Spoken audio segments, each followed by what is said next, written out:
بسم اللہ الرحمن الرحیم۔ ایک بہن نے اس رمضان میں بھائی سے رابطہ کیا اور پڑوس میں بیٹھی پٹھان فیملی کے متعلق بتایا کہ جب سے رمضان آیا ہے ان میں سے کوئی نہ کوئی خاتون افطار سے کچھ دیر قبل اس کے گھر آتی ہے اور نمک طلب کرتی ہے۔ اس کو لگا شاید ہانڈی وغیرہ کے لیے ان کو ضرورت ہے۔ اس نے اسی حساب سے دینے کا ارادہ کیا، مگر اس نے ایک بات نوٹ کی کہ تینوں دن خواتین بدل کر آئے، البتہ ان کے پیروں میں پہنا گیا جوتا ایک ہی تھا۔ جو خاتون پہلے دن پہن کر آئی آج تیسری خاتون بھی وہی پہن کر آئی تھی۔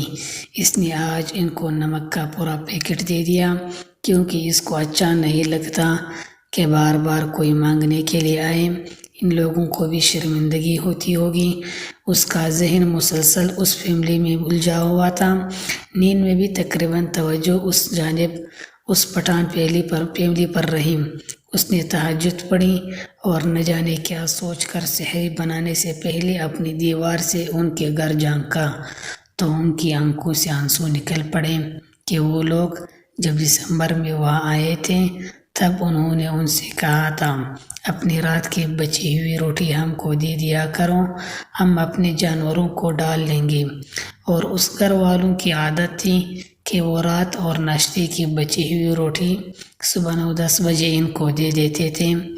آج جب اس گھر والوں نے دیکھا تو وہ پٹھان غریب فیملی اسی روٹی کے ساتھ سحری کر رہے تھے اور وہ روٹی اس خاندان کے لیے ناکافی تھی۔ اس گھر کی عورت نے اسی وقت سحری کی تیاری شروع کی اور ان سب لوگوں کی سحری بنا کر اپنے شوہر کے ہاتھوں ان کے گھر بھیج دی۔ وہ پٹھان لڑکی ان کا شکریہ ادا کرنے دن کے وقت ان کے گھر آئی تو احسان مندی کے بدلے گھر کے کاموں میں ان کی مدد کرنے لگی۔ اس عورت نے اسے مہمان مانتے ہوئے عزت سے بٹھایا اور کہا کہ آپ کو جس چیز کی ضرورت ہو آپ بلا جھجک ہم سے لے سکتی ہیں۔ ساتھ ہی اس نے پوچھ لیا کہ آپ نمک لینے کیوں آتی تھی روز؟ تو وہ کچھ شرمندہ سی ہو کر بولی، نمک سے روزہ افطار کرنا بھی سنت ہے اور ہمارے گھر میں نمک بھی نہیں ہوتا تھا تو میں مانگ کر لے جاتی تھی اور سادہ بانی سے افطار کر لیتے تھے۔ اس کی بہن نے ان کو تسلی دی اور اس سے رابطہ کر کے ان کے راشن کا انتظام کرنے کا کہا اور ساتھ اس کو ان کی ساری کہانی سنا دی۔ اس کی بہن اسے واقعہ سناتے ہوئے بھی رو رہی تھی۔ اس نے ان کو تسلی دی اور انتظام کا ذمہ لے لیا اور بہن نے والد صاحب سے رابطہ کیا کہ مجھے کچھ رقم امریکہ میں مقیم میری قاریہ محترمہ سمرہ انتصار صاحبہ، جرمنی میں مقیم محترمہ معیشہ صاحبہ اور مولانا احمد نے بھیج رکھی تھی۔ بہن نے والد صاحب سے پوچھا تو ان کے پاس تقریباً اتنی رقم باقی تھی کہ 10 دن کا مکمل راشن آ سکتا تھا۔ بہن کے کہنے پر والد صاحب نے حالت روزہ میں خود بازار جا کر راشن خریدا اور افطار سے کچھ وقت قبل اپنی بیٹی کے ہمراہ ان پٹھان لوگوں کے گھر پہنچے۔ سارا راشن ان کے حوالے کیا تو وہاں ایک اور دردناک منظر ان کا منتظر تھا۔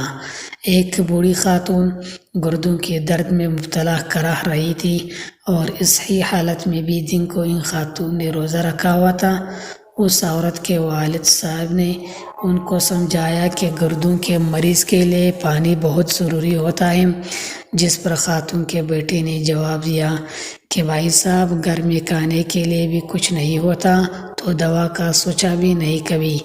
یہ خاتون میری والدہ صاحبہ ہے اور میں نے خود ان کو کہہ رکھا ہے کہ روزہ رکھ لیا کرے، بھوکا تو رہنا ہی ہے، پیاس بھی برداشت کر لیں، آپ کو اجر مل جائے گا۔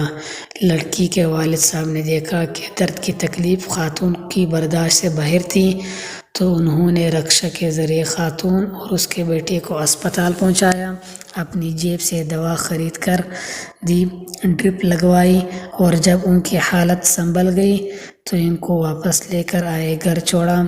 گھر میں کھانا تیار کیا جا رہا تھا اور چھوٹے چھوٹے معصوم بچے اپنی مادری زبان میں اپنے بابا صاحب سے کچھ کہہ رہے تھے۔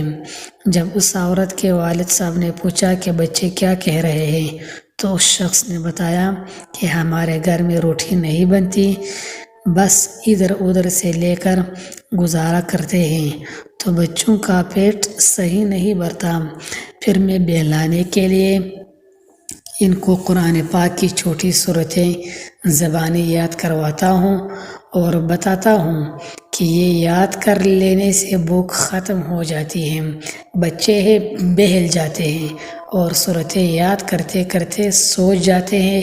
اس کے والد صاحب نے بچوں سے وہ ساری صورتیں سنی اور پھر ان بچوں کے گھر والوں کے ساتھ مل کر کھانا کھایا۔ کھانا کھانے کے بعد اس نے ان قارئین کرام جو ایسے محتاج اور مجبور لوگوں کے رزق کا وسیلہ بنتے ہیں ان کے لیے دعا کروائی۔ تب تک مسجد میں عشاء کی اذان سنائی دی تو اس لڑکی کے والد صاحب اس پٹھان شخص کے ہمراہ مسجد پہنچ گئے، اور میں بھی تحریر پڑھنے والے قارئین اکرام سے التجا کرنا چاہتا ہوں کہ دیہات وغیرہ کے غریب لوگ سردیوں میں جب برفباری شروع ہوتی ہے تو ہجرت کر کے پنجاب اور دوسرے گرم علاقوں میں جاتے ہیں، وہاں محنت مزدوری کرتے ہیں، کھاد اور گندم کی فصل سنبھالتے ہیں، مگر ان کے اپنے گھروں میں کئی بار پاکے ہوتے ہیں۔